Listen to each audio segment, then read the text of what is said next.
Bayangkan sejenak, sebuah titik balik dalam sejarah Timur Tengah tahun 1948, sebuah tahun yang mengubah peta dunia, menyaksikan kelahiran negara Israel. Namun, pernahkah kalian berpikir apa jadinya jika Perang Arab-Israel 1948 berakhir dengan kekalahan Israel?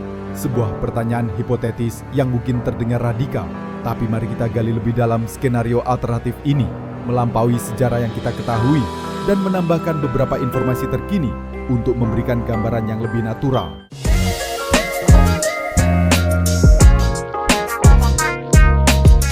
Pertama-tama, mari kita hadapi kemungkinan yang paling mendasar. Jika Israel kalah pada tahun 1948, bisa jadi negara Israel modern tidak akan pernah ada. Dan ironisnya, di tengah kekosongan itu, negara Palestina pun mungkin tidak akan pernah terwujud dalam bentuk yang kita kenal sekarang. Mengapa? Karena sebelum Israel menyatakan kemerdekaannya, wilayah ini berada di bawah mandat Inggris. Dan konsep negara-negara modern seperti yang kita kenal saat ini masih dalam tahap pembentukan.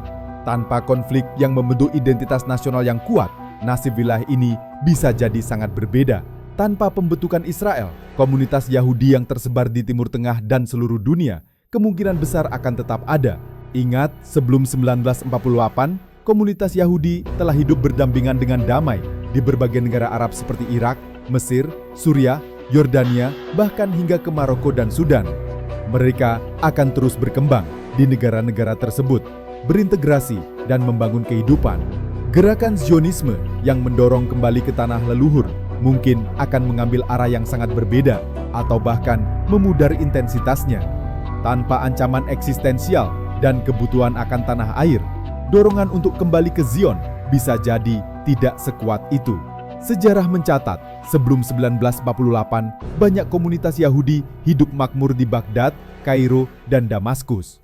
Kehilangan tanah air tidak akan otomatis membuat mereka lenyap, melainkan mengubah dinamika demografi dan politik mereka di berbagai belahan dunia.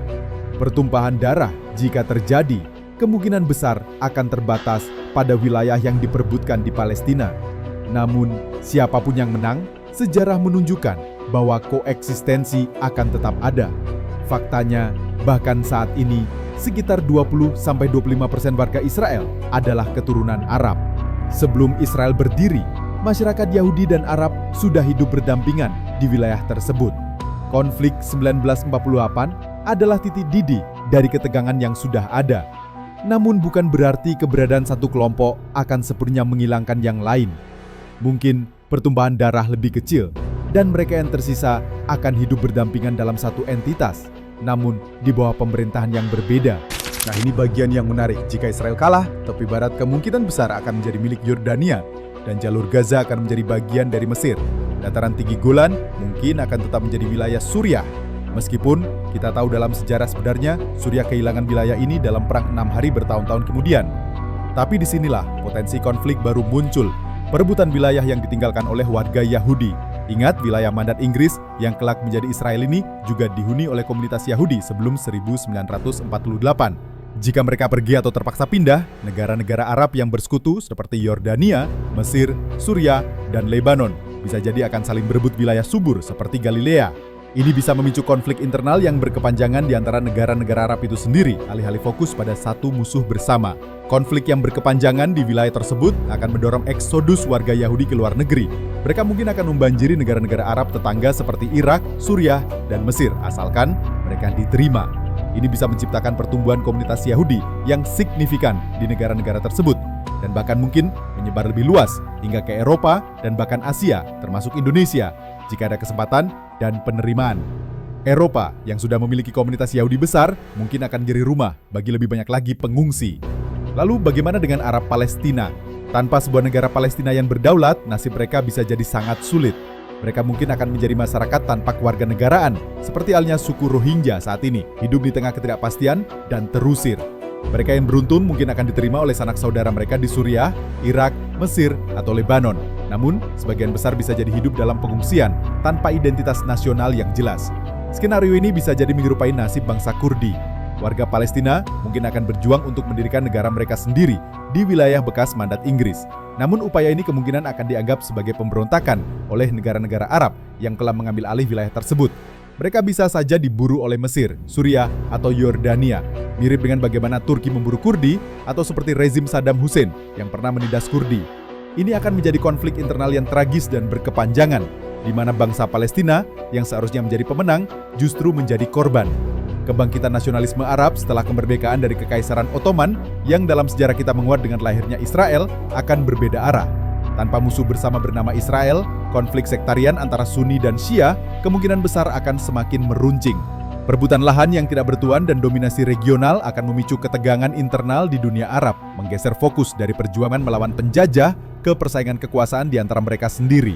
Penting untuk diingat, sebelum Israel ada, komunitas Yahudi telah hidup berdampingan dengan umat Kristen dan Muslim di wilayah Palestina. Selain itu, Holocaust tidak dilakukan oleh orang Palestina atau Arab. Faktanya, banyak di antara mereka yang memberikan perlindungan kepada orang Yahudi dari kekerasan di Eropa. Oleh karena itu, jika Israel kalah pada 1948, kemungkinan pembantaian besar-besaran atau genosida oleh pihak Arab terhadap Yahudi sangat kecil. Namun ini tidak berarti tidak akan ada kekerasan. Jika kemenangan diraih oleh negara-negara nasionalis Arab seperti Mesir, Suriah, Lebanon, dan Yordania, skenario terburuk mungkin adalah deportasi besar-besaran warga Yahudi. Korban jiwa besar mungkin tidak bisa disebut sebagai Holocaust, tetapi tetap akan menjadi tragedi. Warga Yahudi yang tersisa kemungkinan besar akan menjadi warga kelas 2 di wilayah tersebut, menghadapi diskriminasi dan kehilangan hak-hak sipil mereka. Akibatnya, kamp-kamp pengungsi di Eropa akan penuh sesak dengan warga Yahudi yang melarikan diri. Turki kemungkinan besar akan menjadi penampung utama.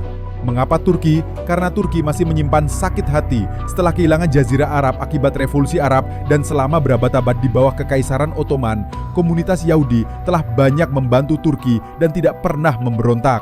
Ini bisa menciptakan ikatan baru antara Turki dan komunitas Yahudi global. Nah, ini salah satu dampak yang paling signifikan. Tanpa ancaman eksistensial dari Israel, perlombaan senjata nuklir di Timur Tengah mungkin tidak akan pernah terjadi. Israel diketahui telah mengembangkan kemampuan nuklir, dan negara-negara seperti Iran dan Irak di masa lalu juga memiliki ambisi serupa. Tanpa Israel sebagai pemicu utama, lanskap keamanan regional akan jauh berbeda dan mungkin lebih stabil dalam hal persenjataan pemusnah massal. Namun, satu hal yang pasti, perjuangan untuk memiliki negara sendiri tidak akan berhenti. Warga Yahudi akan terus berusaha mendirikan negara Israel mereka, dan warga Palestina, jika mereka tidak mendapatkan negara, juga akan terus memperjuangkan hak mereka. Konflik ini, alih-alih menjadi konflik Arab-Israel, akan menjadi serangkaian konflik internal yang lebih kompleks dan beragam di dalam dan di antara negara-negara Arab. Terakhir, jika Israel kalah, Mesir dan Suriah kemungkinan besar akan menjadi negara adidaya di Timur Tengah. Mereka akan mendominasi politik regional, bersaing satu sama lain untuk pengaruh dan membentuk ulang aliansi di seluruh kawasan. Ini akan mengubah dinamika kekuatan yang kita kenal saat ini, dengan Mesir dan Suriah sebagai aktor utama, bukan Israel. Jadi seperti yang bisa kita lihat, kekalahan Israel dalam Perang 1948 akan memicu serangkaian konsekuensi yang kompleks dan saling terkait, mengubah sejarah Timur Tengah secara fundamental. Ini bukan hanya tentang kemenangan atau kekalahan satu pihak, tetapi tentang bagaimana kekuatan, identitas, dan wilayah akan berevolusi dalam ketiadaan sebuah negara yang menjadi titik sentral konflik selama beberapa dekade. Apa pendapat kalian tentang skenario alternatif ini? Apakah ada poin yang terlewat atau ingin kalian tambahkan? Bagikan pikiran kalian di kolom komentar di bawah.